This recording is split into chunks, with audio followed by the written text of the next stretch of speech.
कहते हैं कि आदमी जहर से नहीं मरता और टेंशन से मर जाता है। एक बार एक राजा अपने राज्य का भ्रमण कर रहा था। हाथी की सवारी थी। हाथी ताकत के नशे में चूर था। हाथी ने ध्यान नहीं दिया और उसकी सूंड से एक मस्त मोला फकीर का कटोरा गिर गया। फकीर को बड़ा गुस्सा आया। उसने कहा, रुक मैं बताता हूं, और हाथी का पूंछ पकड़ लिया।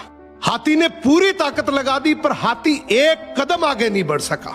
राजा ने पीछे मुड़ के देखा तो फकीर के हाथ में हाथी का पूंछ था।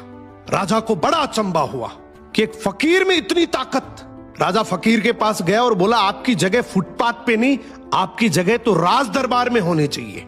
आप इतने ताकतवर हैं, आप हमारे साथ चलिए। आपको कुछ नहीं करना, केवल राज दरबार के राज मंदिर में एक दीपक जलाना है, सुबह 4 बजे उठना है और आरती करनी है। फकीर ने कहा, ठीक है, अच्छा खाने पीने को मिलेगा। थोड़े दिन बीते कि एक दूसरे राज्य का राजा से मिलने आया। राजा ने रौब जमाने के लिए बातों ही बातों में बोल दिया कि हमारे राज्य की सेना और प्रजा की तो बहुत दूर की बात है, हमारे राज्य के तो फकीर भी इतने ताकतवर हैं कि एक बार तो हाथी को भी पकड़ ले तो हाथी भी एक कदम नहीं बढ़ सकता। दूसरे राज्य के राजा ने बोला, भी हमें तो दिखाओ तब माने। राजा ने फकीर को बुलाया और कहा, नाक का सवाल है, ध्यान रखना। फकीर ने कहा, ठीक है, हाथी को बुलाओ। फकीर ने हाथी का पूंछ पकड़ा मगर इस बार पासा पलट चुका था। हाथी फकीर को घसीटते हुए ले गया। ये देखकर राजा को बड़ा अचंभा हुआ और फकीर से बोला कि जब तुम फुटपाथ पर रहते थे, रूखा सूखा खाते थे, तब भी तुम में इतनी ताकत थी। अब तो तुम राज दरबार में रहते हो, 56 प्रकार के भोजन करते हो, फिर ताकत कहां गई? फकीर जोर से हंसा और बोला, राजा जी, ताकत को टेंशन खा गई।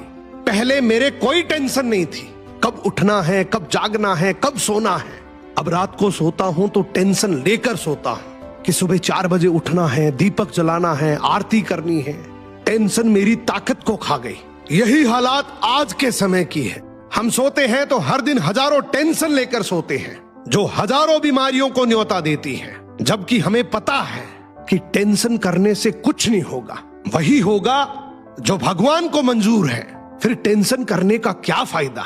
सो मेहनत पे भरोसा रखो, टेंशन करने से कोई फायदा नहीं है। टेंशन आदमी का शरीर दीमक की तरह खा जाता है।